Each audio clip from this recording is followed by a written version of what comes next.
I am one of the national coaches along with Taj. So right now we're going to start prepping the juniors who had an amazing weekend as far as their squash, and start prepping them for Junior Casa in, I want to say in August, in summer, sorry, not August, July or June in summer.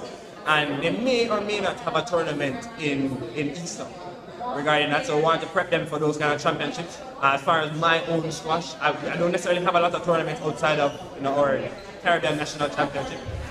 So I just wanted to prep for those things, ensure that everybody, the whole Jamaica squash, moves in a very high position, in a very good way. You think you'll be willing to give it a go for the Olympics? Absolutely. Like, this is what I live for. The Olympics is my long-term dream. I never thought I would have been playing squash enough, or I would have been here and still been playing while the Olympics was an opportunity.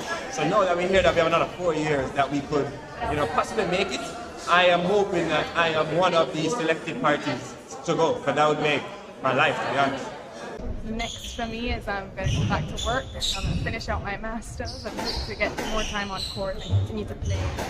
I'm definitely looking forward to coming back next year, especially during the summer months when we have the Caribbean Championships. I'd really like to find the time and the resources to be able to represent Jamaica